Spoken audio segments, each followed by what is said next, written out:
Olá! Estamos aqui para mais um Papo Cabeça e hoje falaremos sobre do luto de quem cuida. A gente costuma falar de luto, de quem morreu, do sofrimento. E o luto de quem cuida? Quem cuida desse luto? Para falar sobre isso, estamos aqui com as psicólogas Estela Oliveira. Estela, muito obrigada por ter aceito o nosso convite. É um prazer estar aqui com você hoje. Prazer é meu, muito obrigada.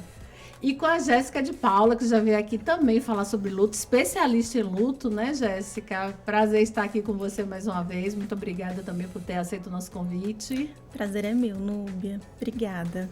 Jéssica, eu vou começar com você, porque eu sei que você é especialista em luto, né? Quem cuida do luto de quem cuida? Essa é uma boa pergunta, Núbia.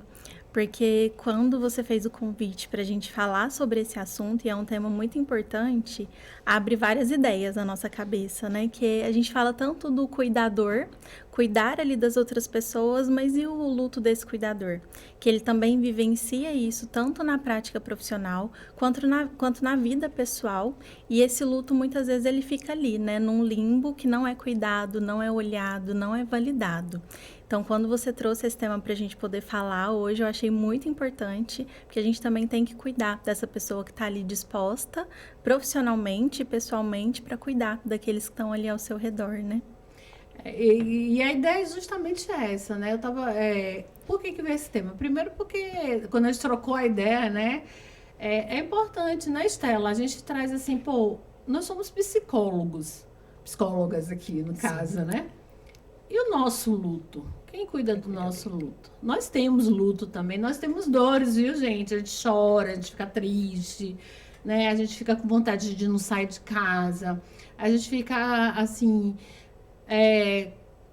com vontade de sumir também, às vezes. E aí, Estela, quem cuida da gente? Existe aí uma gama, né, de vertentes para a gente explorar, né? Quem cuida da gente? O profissional da psicologia. O colega, né? O colega da psicologia, sim. O familiar, o grupo de apoio, o grupo que nós pertencemos, não necessariamente o de apoio, né? Então, tem uma gama de vertentes aí para ser explorada. E que todo mundo participa também, Sim, né? sim. Mas esse cuidado especializado é importante, né, Jéssica? Sim.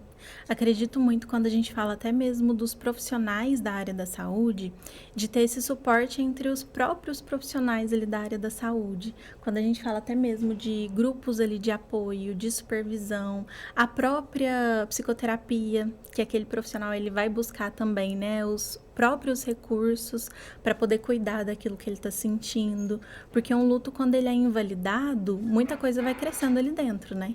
Nunca é só uma coisa, é uma junção das coisas ali que vão acontecendo e potencializa tudo isso que a gente vai sentindo, né? Gostei da palavra que você usou. Vou pegar ela emprestada para mim, né? O invalidado. Sim. E foi por isso mesmo que eu ressaltei, né, gente? Às vezes as pessoas acham que só porque nós somos profissionais de saúde que a gente não sente algumas coisas. Só porque nós somos pessoas que passaram 5 anos na faculdade, mais um monte de anos nas pós-graduações e estudamos todos os dias. Porque sim, gente, para trabalhar a cabecinha das pessoas, a gente precisa estudar todos os dias. Tá? A gente não sente as mesmas coisas. Isso não é verdade, né, Estela? Sim. Quando você tem o olhar voltado para o outro, o olhar profissional, você enxerga de uma forma e você tem técnica para orientar daquela forma. Quando volta para você, para o seu pessoal, você com certeza vai precisar de ajuda, né? Porque você está envolvido emocionalmente e fica mais difícil de se separar, né? A dor não é menor, né? A dor não é menor. Exatamente. Ela só é diferente. Porque a sensação que eu tenho é que as pessoas acham que porque somos profissionais da saúde mental, que a gente acha que as pessoas acham que a dor é menor. O luto. E, gente, quando a gente fala de luto, é importante você entender que não é o luto da morte, é o luto da perda de alguma forma, é o luto de uma doença. Sim, também o luto da morte, é da perda de um emprego, é de tanta coisa que a gente tem luto. Ilustra isso aí pra gente melhor, Jéssica, por favor. Sim, é importante até pontuar essa questão, né, Núbia? Porque às vezes quando a gente fala no luto, vem muito a ideia do luto que é vivenciado na morte. Então eu perdi ali alguém que é importante para mim e aí eu vivenciei esse luto. Mas o luto ele é muito mais amplo do que isso. O luto ele tá ali numa reação natural que a gente vai ter relacionada a uma perda que a gente vivencia de algo que é importante pra gente. E o algo que é importante pode ser uma pessoa que a gente ama, pode ser uma mudança ali no nosso ambiente de trabalho, uma mudança até mesmo ali na nossa rotina que isso vai gerar, algo relacionado, quando a gente fala até da prática clínica, algo relacionado a uma mudança, por exemplo, dos nossos atendimentos, de uma mudança de um paciente, que querendo ou não a gente cria ali um vínculo com aquela pessoa. E o luto ele pode ser representado por tudo que for importante pra gente, independente do que seja, a partir do momento que a gente passa ali uma vivência, uma experiência que vai impactar de alguma forma. Pode ser até uma mudança positiva, mas que isso também vai gerar um tipo de luto, porque é uma mudança significativa ali pra gente, né? Não, peraí, esclarece isso pra gente. Mudanças positivas podem causar luto? Sim. Sério? Como? Dá um exemplo, por favor. Por Ilustra exemplo, aí. vamos supor que eu tô ali num momento profissional da minha vida e eu trabalho na clínica, estou estabelecida na clínica, mas eu quero algo fora da cidade, por exemplo, quero fazer um mestrado ou então uma especialização, só que eu preciso fazer escolhas, né? Talvez eu vou ter que mudar ali de cidade, vou ter que deixar alguma coisa que eu estou fazendo hoje, ter que deixar, por exemplo, atendimentos na clínica para me dedicar a uma outra coisa que vai precisar mais ali da minha energia, do meu tempo. É uma coisa que eu quero que aconteça. Só que como eu vou ter que abrir mão de algo, então isso também vai gerar um desconforto. Vai gerar uma mudança significativa ali na minha vida e, consequentemente, isso também vai gerar um luto. Mas eu vou estar vivendo duas situações, né?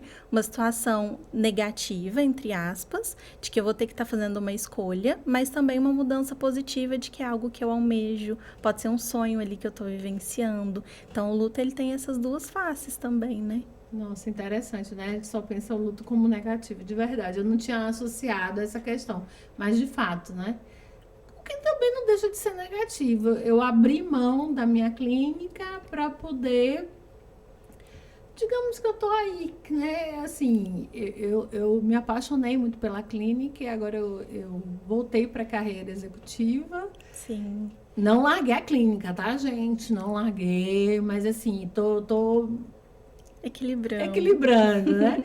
Mas eu gosto muito de consultório, é uma coisa que me deixa muito feliz. E os ciclos vão rompendo, né? Ciclos rompem para novas fases começarem e tá tudo bem, né? É. Aí existe um processo. De luto. Vai precisar ser vivido e é o luto, né? Exatamente. E como é que a gente faz isso, Estela? Como é que a gente se prepara para esse luto, desse ciclo que acabou, que tinha que acabar e que não é ruim em concluí-lo, ciclos, né? Como é que a gente faz para a gente se preparar para ele? Não existe aí, né, uma fórmula mágica, porque eu acho que o luto... Acho não. O luto é singular, né?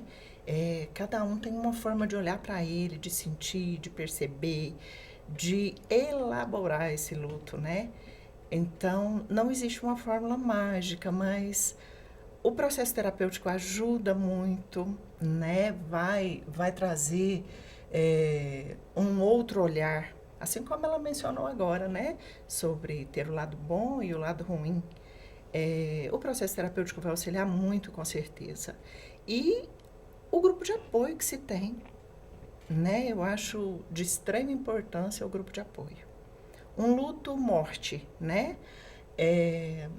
O grupo de apoio é básico para que o cuidador tenha aí a sua sobrevida, né? Eu diria sobrevida. Uma mãe que perde um filho, né? Sobrevida. Mas se ela tem aí o grupo de apoio que embasa tudo isso, que está do lado, que participa, é menos difícil. É menos difícil conseguir. é mais vivível, né? Sim, Essa palavra sim. não sei se ela existe não, mas vamos colocar aí, a gente consegue sobreviver. De uma forma menos dolorida. Exatamente, Né? exatamente. E todo mundo passa por isso, né, Sim. gente? Você falou da mãe com filho. Eu perdi meu pai quando eu tinha 5 anos, então foi uma dor. E engraçado, eu senti a morte do meu pai, mas eu senti muito mais a morte do meu tio, quando eu tinha 14 anos. Essa 14 não, eu tinha 15 anos. Então, ele assumiu tanto esse papel de pai, e ele era um pai, um tio tão massa, como a gente fala lá na Bahia, que assim, nossa, dia 22 de março ele fez aniversário, e eu fui resgatar lá uma foto, né? E foi tão, né? E a dor veio, ela veio junto com a foto. Sim. Foi tão vivido isso. Meu marido fez, mas você é psicóloga? Eu fiz, psicólogo não sente não? Alô? Né? Como Sim. assim? E meu filho tem muito isso, né? Ele fala, mas mãe, você sabe como lidar com isso? Eu fiz, não sei não. Eu sei ensinar para os outros. Tecnicamente. Exatamente. E é bom que as pessoas percebam que somos humanos, né, Jéssica? Porque isso humaniza a gente, o processo humaniza o profissional, o ser humano também, né? Sim, acho que é importante olhar para essa humanidade que a gente tem que manter ali dentro da gente também, porque às vezes é como se viesse aquele olhar até mesmo assim, de que eu sou profissional da saúde, sou psicóloga, não posso sofrer, não posso chorar, não posso sentir, mas se a gente vai vestindo essas armaduras, como que a gente vai tocar ali na dor da outra pessoa também? Como que a gente vai estar ali, né, de forma humana, olhar para a fragilidade da outra pessoa, sendo que por trás ali nos bastidores a gente também não olha a nossa própria fragilidade, a nossa própria humanidade. Então é importante a gente sentir tudo isso também. E a gente não vai ter receita de bolo, não vai ter uma fórmula para não sentir, porque eu acho que é isso que faz com que a gente seja humano, tenha essa sensibilidade, né? Sim, é isso que faz a gente ter o diferencial. Porque Sim. se eu deixo de ser humana, coloco uma parede, Só apenas como é que eu técnicas, né? consigo auxiliar o próximo? Como é que eu consigo tocar aquela alma, né? Jung, São apenas né? técnicas. Jung. Ao tocar outra alma humana, seja Seja apenas uma alma humana, né? Sim. Isso é fantástico. Mas a gente está falando muito dos psicólogos, com os médicos não são diferentes, né, gente? Imagina você passar ali o seu dia inteiro, às vezes 24 horas do dia, dando mais notícias. Tem as boas, né? Seu bebê nasceu, parabéns. Né? A cirurgia foi um sucesso. Mas olha a pressão que é, né? Você abrir uma pessoa, você abrir um exame cujo resultado você não conhece. Sim. E aí? Acho que por isso que muitas vezes a gente esbarra em situações, né, que ou aconteceu com a gente, ou com pessoas que estão ali ao nosso redor, que essas histórias chegam até nós, de ter experiências ali com profissionais da área da saúde, mais especificamente médicos, que têm um contato não tão bom com essa humanidade, né, de que chegou ali, teve uma notícia, uma má notícia, e essa notícia foi dada ali de qualquer jeito. Porque eu acho que vai perdendo até essa ideia da própria sensibilidade, né? De ter que cultivar isso dentro ali da gente, de todos os profissionais, não só dos psicólogos. Será que isso não é porque eles não são cuidados? É porque quando você não cuida, você não sabe cuidar, né? Aham. Apesar deles cuidarem da saúde física, ninguém está cuidando da saúde mental Emocional deles, Sim. né? Da saúde emocional, exatamente, Stella. Será que é isso? Eu acho que inúmeras vezes, penso eu, que eles devem ser tomados pela impotência, né? E esse sentimento deve repercutir aí negativamente nessa saúde mental. Só um exemplozinho, né? Quem cuida deles? Exatamente. A pergunta é quem cuida deles. E assim, gente, não é fácil não. A gente passou pela Covid e quantos médicos, né, sucumbiram, quantos médicos faleceram, vieram a falecer, porque não há nem pela doença, mas pelo seu estado emocional, né? A gente fala tanto da doença física, mas a doença emocional, eu não posso dizer que ela mate tanto, mas ela maltrata muito, né? Uhum. A gente pode falar isso, Jéssica? Sim.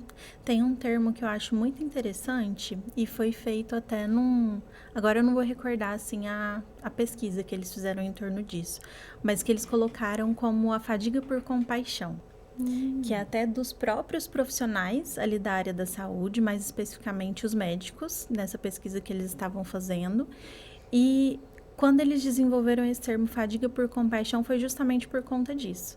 Aquele profissional que está ali cuidando de todo mundo, que quer dar o seu máximo ali, né, naquela área profissional que ele está atuando, mas ele esquece de cuidar dele mesmo.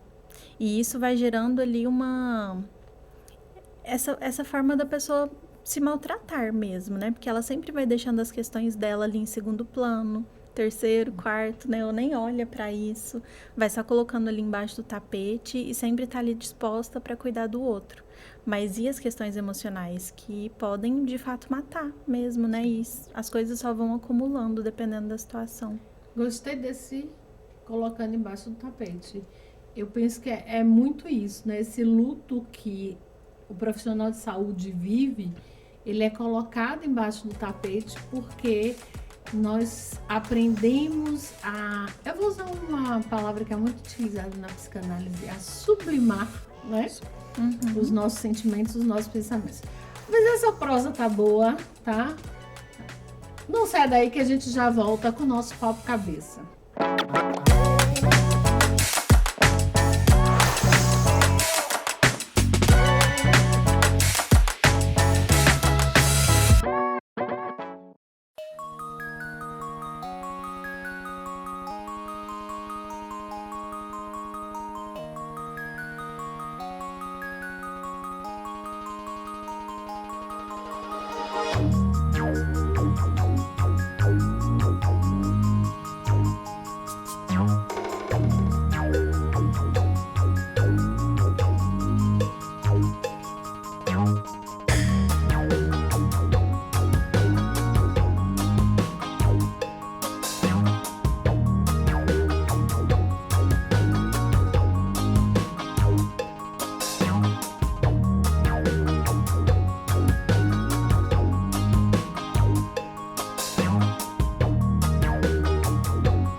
estamos de volta com o nosso Papo Cabeça, hoje falando do quem cuida do luto de quem cuida.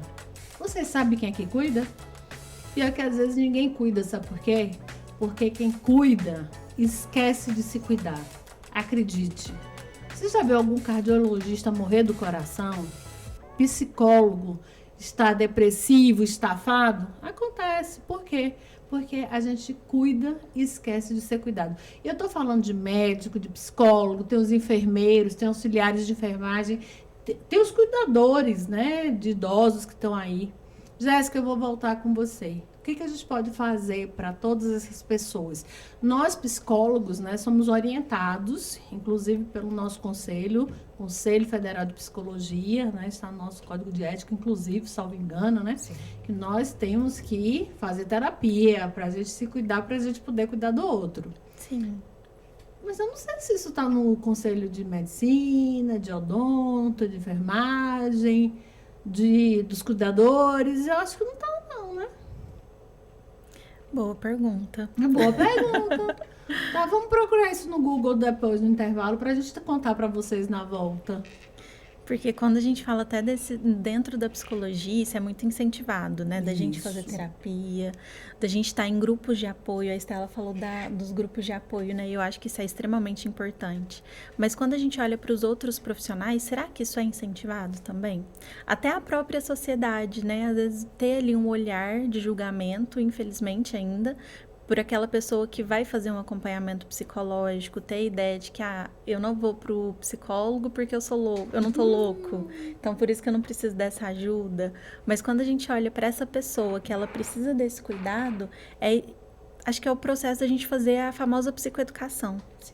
De falar o que é o acompanhamento psicológico, o que você pode trabalhar ali dentro daquele espaço. Porque são profissionais ali da área da saúde, tirando até os psicólogos, né, que é algo muito comum para a gente saber sobre isso. Mas e os outros profissionais? Será que eles sabem que eles têm esse espaço para poder cuidar? Né? Uhum. Sim. É uma boa pergunta, né? A gente tem que perguntar. Eu não sei se psiquiatra... Eu acho que... Olha, eu conheço psiquiatra que não faz terapia, viu? Depois eu vou puxar sua orelha. Você sabe de que eu tô falando, tá? Não, é importante, porque ouve, né? Tá lá, tá ouvindo as questões, os problemas dos outros, e não são problemas fáceis. Sim. Mas esse eu sei que não faz terapia, tá? Depois eu vou puxar sua orelha pessoalmente. Tá? Mas é sério, eu não vejo, eu conheço muitos médicos que não fazem terapia. Uhum. Imagine você abrir uma pessoa todo dia, você saber que tem ali nas suas mãos a vida e a morte, um enfermeiro, né? Pegar um remédio, Sim. né? Já ouviu o remédio que foi dado errado. Você ia pegar uma ampola, pegou outra pessoa, teve um choque anafilático, até com o remédio certo também. Então, tem uma série de questões, né, Estela, que a gente tem que levar em acabam conta. naturalizando e deixam de se atentar a isso, a essa necessidade, né? Talvez, será que isso tem a ver com a sublimação que a gente falou no bloco anterior? Sim, com certeza. Né? Então, é bom a gente ter esse cuidado. Uhum. Bom, a gente já falou que a gente precisa cuidar, que a gente precisa desse grupo de apoio que é importante. E onde é que eu acho esse grupo de apoio? Acho que entre os nossos próprios colegas ali de profissão, acho que é bem importante, porque eles também vão entender aquilo que você, de certa forma, está vivenciando. E quando a gente fala com os nossos colegas ali de profissão, a gente pode ter esse reconhecimento daquela situação, pode ter trocas diante daquela situação que seja mais difícil ali que a gente esteja vivenciando. Dentro da própria psicoterapia, buscar ali um processo individual. Ter momentos de lazer, acho que é bem importante, esse autocuidado de forma geral. Buscar também, acho que formações para cada vez mais ir se aprimorando em algumas coisas. Como, por exemplo, né, dentro da área da saúde, buscar formações para a comunicação de más notícias. Para a gente não fazer isso assim de qualquer jeito, até para nos proteger, nos resguardar ali diante daquela situação. Então, acho que isso é um conjunto de coisas que a gente vai fazendo para que lá na frente a gente veja esse autocuidado, esse respeito pela gente, pela nossa história. Isso é tão interessante, essa coisa. Não é só dar a notícia. Eu falei para vocês anteriormente que meu pai morreu quando eu tinha 5 anos. Eu não contei como ele morreu, né? Ele passou mal, era o 4º infarto dele. ele foi pro pronto-socorro, demoraram de atender ele, quando atenderam ele morreu. Sim. Ou seja, você chega lá passando muito mal, com essa demora de atendimento.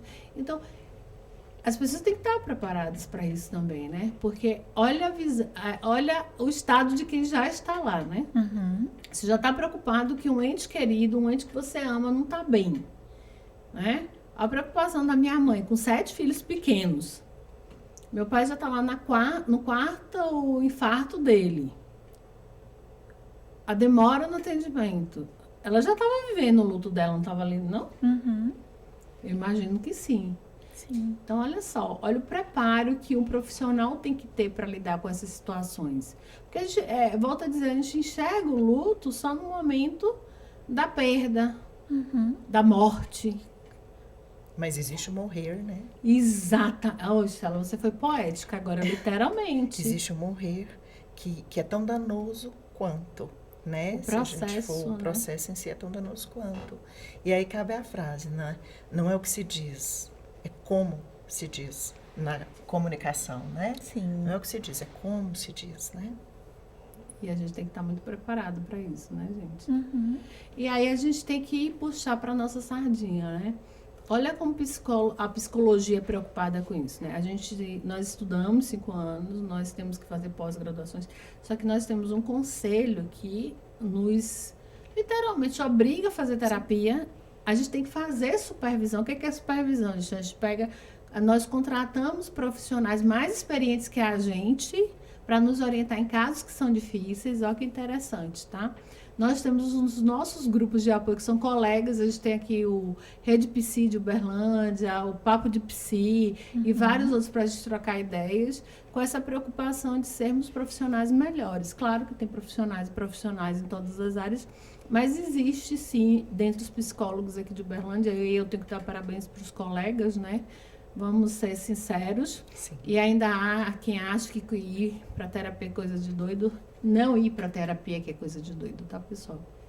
E a gente precisa falar. Mas voltando aqui para a questão do luto, Stella, você falou que existe o processo do morrer, Sim.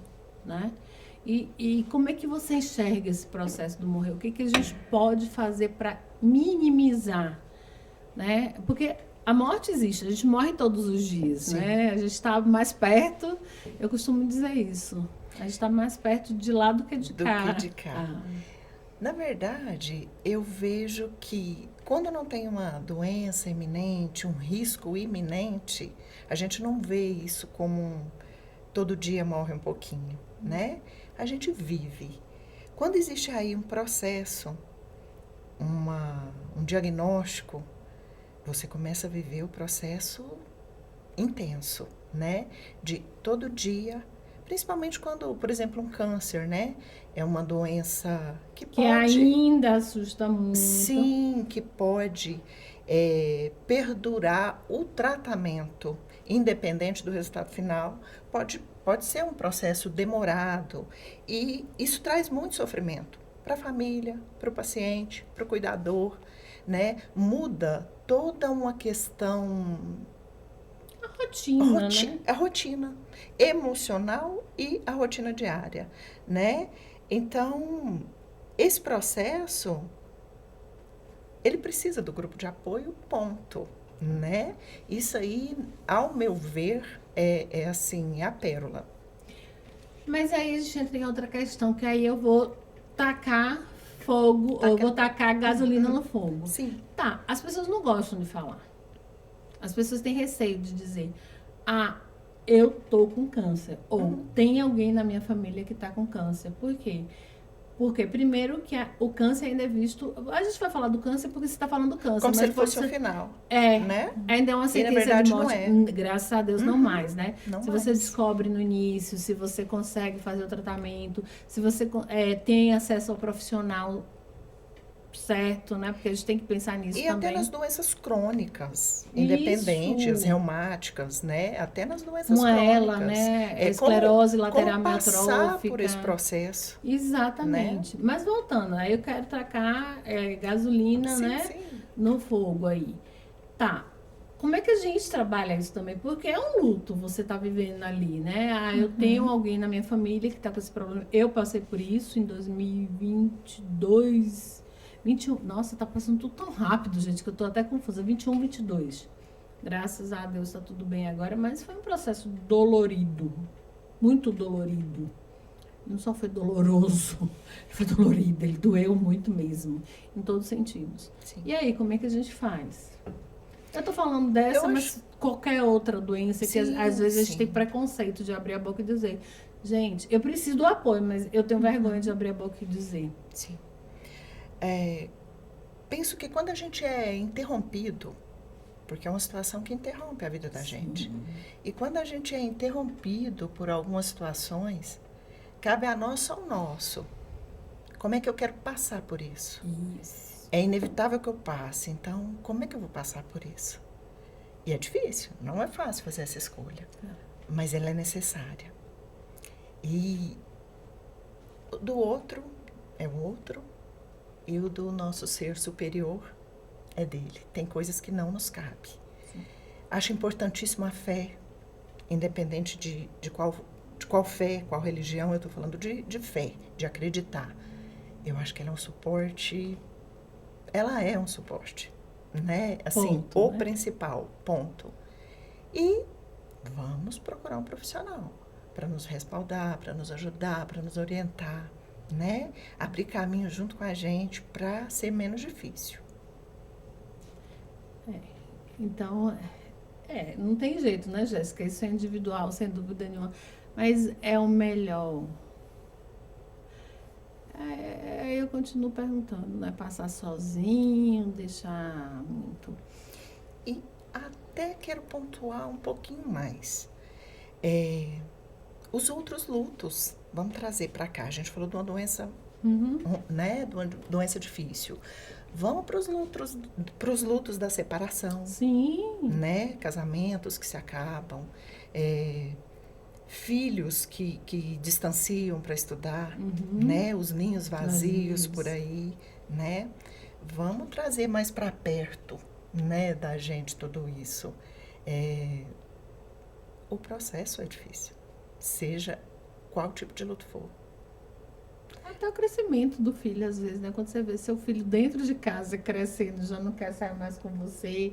Ah, vamos, filho. Não, mas tá afim não, hoje não, você com meus amigos. Ai, tá legal, tudo bem. E qual luto é o mais difícil, né? Eu vejo muito isso. Olha, o fulano sofreu um acidente, foi rápido, meu Deus, o seu foi melhor. Tem pessoas que falam isso. O seu adoeceu, passou um tempo, você teve tempo para elaborar isso. E aí é processo, cada um com a sua singularidade. Sim. Nossa Senhora. Que eu acho que entra muito nisso, né? É muito individual. Cada pessoa, talvez um luto que eu vou viver, pra mim é muito difícil. Mas pra você pode ser que você vai lidar de uma forma diferente. Porque eu tive uma história, você teve uma história, e cada um vai lidar com aquilo ali de uma maneira muito única.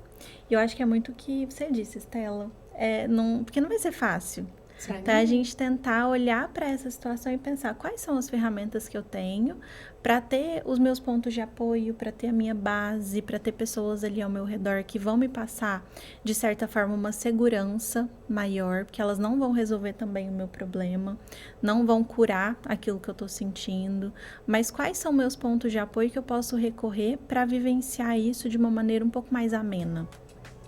Eu posso escolher, né? Eu vou atravessar por esse caminho leve, o mais leve que eu conseguir atravessar, ou eu vou botar na mochila pedras e vou passar pelo mesmo caminho carregando peso. Por isso que quem cuida precisa ser cuidado para escolher o melhor caminho. E a pedra vai ter que ser carregada, né, gente? Mas para que ela seja mais leve.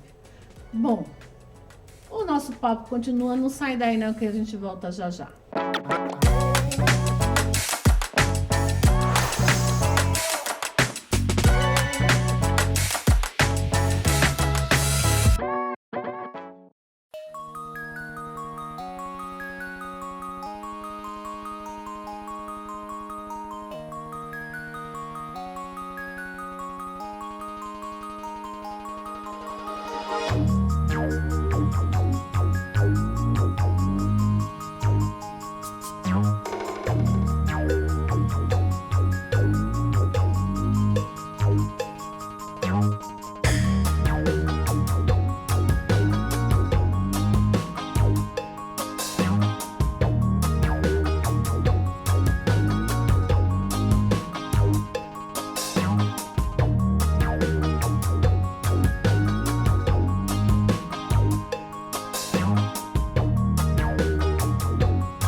Estamos de volta no nosso Papo Cabeça, hoje falando...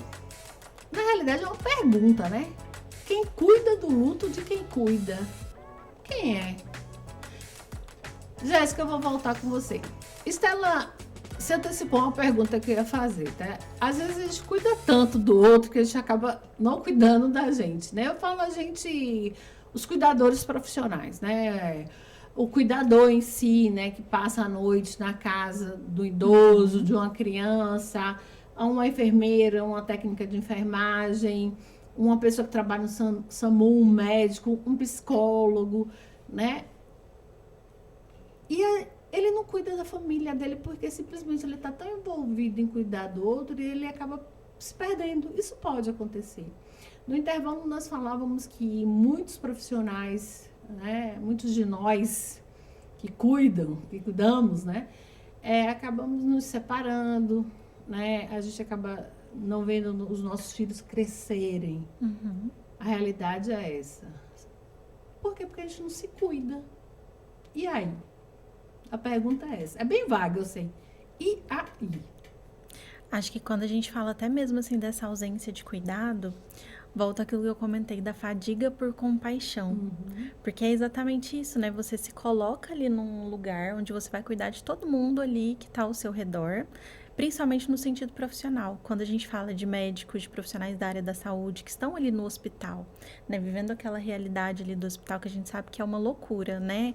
E às vezes é plantão atrás de plantão, tem essa dificuldade até mesmo de voltar em casa, ter esses momentos de descanso, ter um horário ali para ter o lazer, para ter esse autocuidado.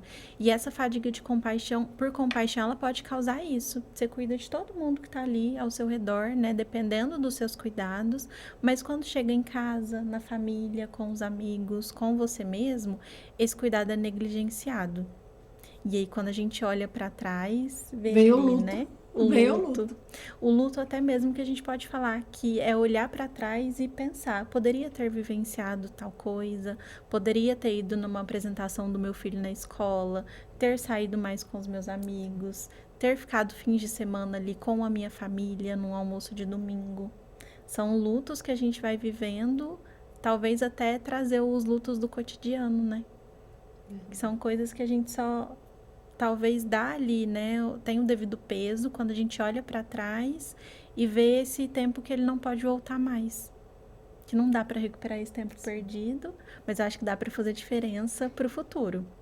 E aí, né, Estela, a gente estava falando dos efeitos desse luto, né? O burnout, o estresse, a depressão, ansiedade, dor, né? Vem aí muitos sintomas. A carne, o corpo não fala, né? Ele grita. O corpo grita. E ele sinaliza o tempo todo, né? Agora cabe a gente ter os 5 minutos para parar e se perceber. E talvez seja isso que os profissionais que você falou ainda agora não têm, né? Esse tempo de se olhar, de se perceber. Quais são os meus valores, né? E qual é a história que eu quero escrever também para além da minha profissão. Quem sou eu para além disso tudo, né? Verdade. Quem sou eu para além? Gostei disso. Você está muito poética, já disse isso, né? Psicóloga tem disso, sabe? Trazendo várias reflexões. Exatamente, mas é verdade, né? O que é que a gente... O que tem para além disso, Sim. Né? Onde é que Dada a devida importância a todas essas áreas, né? Mas quem sou eu para além disso? Quais são os meus valores, né? Sim. Não, e assim, é tão interessante isso, porque de verdade a gente não se percebe, né? Uma coisa que eu aprendi com a psicologia, toda vez que eu tô com alguém na clínica, que eu falo para a pessoa, eu faço assim, nossa, isso serve para mim também. E é uma coisa que tem me feito... eu tenho feito muito isso, assim, por exemplo, eu tenho ligado mais para as minhas amigas já de um tempo para cá, claro, né? Não é de hoje, mas eu sempre fui muito alcoólica, eu sempre gostei muito de trabalhar muito, né? É da minha natureza. Eu aprendi isso com a minha mãe. Mas de uns anos pra cá eu faço assim, gente, hoje o celular é bom porque você põe no carro, põe no Viva Voz e você vai conversando. Não pode dizer que não tem tempo, né? Olha, eu não tenho tempo. Eu tenho sim. Tenho tempo talvez de bater longos papos, mas eu tenho tempo entre Acordei, vou chegar no trabalho, vou ligar, oi, bom dia, como é que você tá? Mandar uma mensagem no WhatsApp, né? Justamente para não viver esse luto no futuro e depois dizer assim, poxa, eu não vivi as pessoas. Sim. Eu não vivi as pessoas, né, Jéssica? Uhum. E esse luto eu pretendo não ter, para que meu corpo não grite e diga assim, você tá sentindo falta do aconchego. Eu tinha mais escolhas, né? Exato. Eu direcionei, mas eu tinha mais escolhas. Exato. O tempo do cuidado, né, Sim. com a gente, de se olhar no espelho e dizer, olha, hoje eu preciso de mim. Uhum. Hoje eu vou olhar para mim e vou dizer, olha, hoje é o meu dia. Sim. Porque a gente se luta por isso, né? Com certeza. E eu acho que até a ideia da gente pensar, quem sou eu além do meu trabalho? Sim. Porque quando a gente para falar sobre a gente, né? Alguém chega e vai se apresentar. Às vezes a primeira coisa que a gente fala é a profissão. Né? Então, meu nome é Jéssica, eu sou psicóloga, faço isso. Mas e se eu for me apresentar sem ter que falar ali do meu trabalho? Quem sou eu? E é um É exercício uma pergunta muito difícil. 19 anos eu mudei o meu discurso. Eu sou Núbia, mãe de Henrique, né? A primeira coisa que eu falo, porque assim, meu professor Daniel, que eu tô, um beijo pra você, ele disse que eu não devo dizer que ele é a razão da minha vida, não, porque é um peso grande, mas o que dizer, né? Mas de verdade, foi uma coisa que me transformou, foi a maternidade. Sempre foi um sonho pra mim. Eu sei que não é pra muita gente, super entendo isso e acho que é incrível quando você percebe que não é. Porque tem mães tem pessoas que querem ser mãe porque os outros compram. Sim, a sociedade. O às luto é vezes do pede, outro, né? O outro tá sentindo porque você ainda não é mãe. Sim. Né? Então aí a gente vai. Mas, Estela, me diga uma coisa. Quando a gente trabalha essa questão do outro, do cuidar de quem cuida, qual olhar que nós, enquanto profissionais da saúde, temos que qual é a mensagem? Eu não vou dizer nem qual o olhar. O olhar eu já entendi, né? É olhar com cuidado, mas qual o olhar que a gente tem que fazer essa pessoa despertar, né? Porque que bom, tá cuidando, tá indo pra terapia, né? E quem não tá? O que a gente faz com essas pessoas? Primeiro, acolher, né? Sempre acolher. Importante chamar a atenção para honrar essa história. Independente de fisicamente estar ou não junto a essa pessoa, é necessário dar continuidade a essa história, né? Então, eu acho que é muito importante fazer esse convite, né?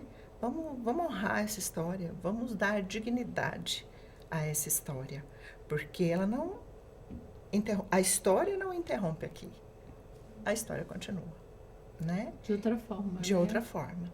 Isso mesmo. Então, qual o significado, né, dessa pessoa na sua história? Dessa pessoa, dessa situação, na realidade é do todo. Mas, por exemplo, né? qual o significado dela e o que você quer deixar dessa história para isso seguir com você, né? Eu acho que é por aí. Afinal, a gente, é o que você falou, né? Você é um somatório de tudo que você viveu. Não tem jeito de você olhar para trás e dizer assim, vou apagar tudo que eu vivi e vou usar uma expressão que Jéssica não deve nem saber o que Até porque é. acho que a gente nem quer apagar. Exatamente. Não, e qualquer situação, tipo Né? assim, um rompimento, como você Sim. trouxe pra gente, na questão de um divórcio, Sim. questão de ter saído de um trabalho, por mais que não foi legal. Teve coisa boa ali. Exato, você trouxe relações. E até o que foi ruim foi bom, porque você aprendeu coisas ali que você nunca mais vai querer Sim. viver. E Jéssica, não sei, mas assim, eu imagino que eles, que ao buscar, para você que está nessa área especificamente, né, ao buscar ajuda nessa área, devem querer aí uma pílulazinha, uma resposta prontinha. Sim. Várias vezes já apareceu isso. De o que eu faço para curar isso que eu sinto? O que eu faço para não sentir mais essa dor? E aí eu vou até voltar numa coisa que você disse, Estela. Se a gente tivesse, né? Já fiz essa pergunta algumas vezes. Se tivesse um remédio para tirar tudo isso que você está sentindo, mas ao tomar esse remédio você ia esquecer tudo que você viveu com essa pessoa, o que você escolheria? E aí todo mundo unanimamente não quer tomar esse remédio. Né? Que é como se fosse a ideia da gente pegar um machucado ali que a gente tem, que vai deixar uma cicatriz, vai Sim. deixar uma marca. Isso conta uma história. Conta a história da nossa vida, conta a história daquilo que a gente viveu, em todas as questões ali que a gente passa, né? Seja um luto de uma pessoa que a gente ama, ou lutos de coisas que vão mudando ao nosso redor, mas fica aquela cicatriz, fica aquela marca daquilo que a gente viveu, né? Sim.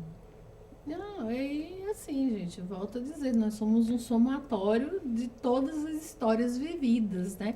E se você é o que você é hoje, agradece a tudo que já aconteceu em todos os sentidos. Todo mundo que passou na sua vida, Sim. todas as frustrações que você viveu, todas as dores que você sentiu.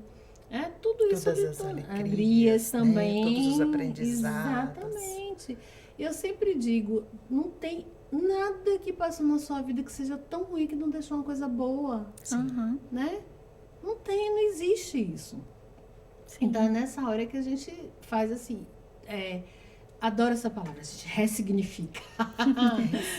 Ressignifica. Aí vocês devem estar dizendo, nossa, a Núbia tá rindo falando de luto. Sim, a gente tem que falar de luto como uma coisa boa também. Né? Que bom que você teve a oportunidade de viver algumas coisas. E ele é processo natural da vida. Isso, Né? isso. Embora a gente tenha resistência, a gente tenha dificuldade para olhar para ele faz parte do curso natural da nossa vida. Se a gente não viveu o luto, ou se você não viveu, você vai viver com certeza. Pode ter. Olha, a única certeza que você tem que ter na vida é que o luto vai fazer parte da sua vida história. algum dia, e qualquer que seja ele, né? Sim. E agora eu vou fazer uma pergunta para você. Me surgiu uma curiosidade aqui, Jéssica. Você que é especialista, como a gente já falou aqui várias vezes, as pessoas procuram mais pelo luto de morte, né? Na maioria dos casos, sim. Mas quais são os outros lutos? Aí eu fiquei curiosa também. Sem ser de morte, Uhum. quando a gente fala, por exemplo, término de relacionamento, mudança de cidade, de país, né? Que a pessoa vai ter ali contato com uma outra cultura, ou então vai deixar até mesmo as pessoas que estão aqui, né? Vai ter essa distância. Luto pet também, que é algo muito significativo, que a gente tem que falar sobre isso, tem que validar. Mudança até mesmo ali de fases da vida. Então, uma criança que passa para a fase da adolescência, depois para a fase adulta, velhice, aposentadoria, desemprego. Então, tudo que vai causar uma mudança significativa na vida daquela pessoa. E aí, quando a gente até fala das fases da vida, né, de uma criança que está passando ali para a adolescência, é um luto que muitas vezes não é reconhecido. Que ela passa até a ser vista ali pela família como uma pessoa diferente. Que Nossa, antes era difícil. tratada de um jeito, agora passa a ser tratada de outro. São coisas que vão acontecendo ali de uma forma natural, mas que a criança ali, ela também vai passar por esse luto, né? De não ter aquele lugar que ela tinha antes, de ser tratada de uma forma diferente, de ser colocada ali, né? Com estigmas do adolescente que é difícil. Então, são vários tipos de luto que a gente vai observando, que muitas vezes não é validado, que não é cuidado, mas que são impactantes. Nossa, tá vendo quanta coisa a gente tem que pensar? Engraçado, eu nunca tinha pensado nisso, vou levar para minha terapeuta, meu luto, eu vivo um luto há tanto tempo, eu nunca tinha percebido, gente. Eu saio da Bahia, mas ela não sai de mim? Você acredita num negócio desse? É meu luto. Não, hoje, dia 27 de março, aniversário da minha mãe, foi comemorado no último domingo, dia 24. Eu chorei o dia inteiro. Queria estar lá com manhinha, com minha família toda, né? É um luto e eu não tinha me tocado. Eu vou levar isso para minha terapeuta, vai ser interessante. Tá vendo que a gente às vezes também não entende como luto, Sim. mesmo nós, mesmo Que estamos ali, né? Não, Você mesmo vivencia ele sem perceber que é, eu já né? tô tão acostumada com ele que é aquela história, a pedra no meio do caminho, eu só passo por ela e tô ali. E olha que eu sou profissional da área de psicologia, né? Nunca tinha me dado conta que eu tô vivendo esse luto há muitos e muitos anos. Eu saí da Bahia em 99, voltei, quer dizer, saí de Salvador em 99, voltei, e estou aqui em Uberlândia desde 2007, quase 17 anos. E estou vivendo meu lutinho aqui, né? Curtindo, gosto de Uberlândia, viu, galera? É só porque é muita saudade da minha terrinha, da minha família, de manhinha, dos amigos, da família, faz parte, né? Sim, que a gente fala da rede de apoio, rede de suporte. Exatamente. Tem essa distância física, né? Tem, faz uma falta danada.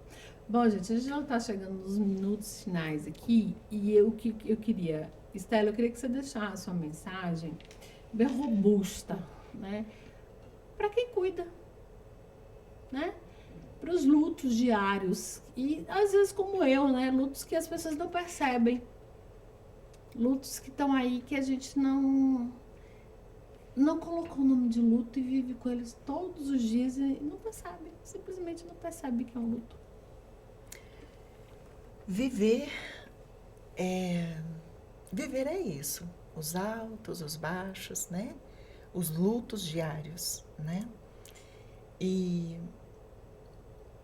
o alto amor, o alto valor, começar a se atentar para se edificar como ser humano, se fortalecer, no sentido de edificar, se fortalecendo, olhando para si mesmo, voltando para si mesmo, para a partir daí auxiliar o outro, né? Eu falo que a árvore, ela só dá frutos, é frondosa, porque existe ali a terra que está sustentando e sempre uma chuva para ela, né? Então, se eu não cuidar de mim, eu não consigo dar bons frutos. É bem assim que eu faço essa metáforazinha, né? Cuidar de você, se fortalecer tanto física quanto emocionalmente, porque, como a gente falou anteriormente, se eu me dedico ao outro, se eu olho para o outro, cuido do outro, me disponho, eu dispenso muita energia ao outro, mas se eu não canalizar um pouco dessa energia para mim, muito provavelmente eu vou adoecer e eu não vou ser tão eficiente nesse cuidado. Eu chamo, né, a atenção para isso, para o autoconhecimento, para o auto-amor, para o auto-valor, para o autocuidado. E a partir daí, as coisas vão se desenrolar de uma forma melhor. Se você quiser, pode deixar seu Instagram, seu contato, fique à vontade. Estela Oliveira Psique. Vou deixar meu telefone, Fica à acho vontade. que é mais fácil. 92000-7298. Deixa o recadinho que eu retorno. Obrigada, Estela. Jéssica, muito obrigada por estar aqui com a gente. Eu também gostaria que você deixasse um recado bem robusto para o pessoal, aquela câmera ali, e o seu contato. Quando a gente fala do profissional da saúde, então ele tem que cuidar primeiro dele para depois cuidar do outro. Que até pegando a analogia da Estela, né? Como que a gente vai cuidar do outro sem a gente cuidar da gente? E quando a gente está ali, né, no avião, por exemplo, se acontecer alguma coisa, a orientação é: se as máscaras de oxigênio caírem, primeiro você coloca em você para depois você ajudar uma outra pessoa. E independente, assim, da área que você atue, cuide de você primeiro, porque assim você vai poder cuidar do outro da melhor maneira possível. Verdade. Pode deixar suas redes sociais. Eu vou deixar meu Instagram, que lá tem todas as informações, é @jessicadepaula.psi. Muito obrigada, meninas, muito obrigada mesmo. E, gente, a gente falou aqui dos profissionais de saúde, mas se você é alguém que cuida, se você é gestor de empresa, se você é uma pessoa que está na rua, varrendo as ruas, você cuida também, tá? Se você está aí atrás das câmeras, cuidando da gente que está aqui, então você cuida. Se cuida, porque se a gente não se cuida, a gente não tem condições de cuidar do outro. Um beijo grande no seu coração, fica com Deus e até o próximo Papo Cabeça.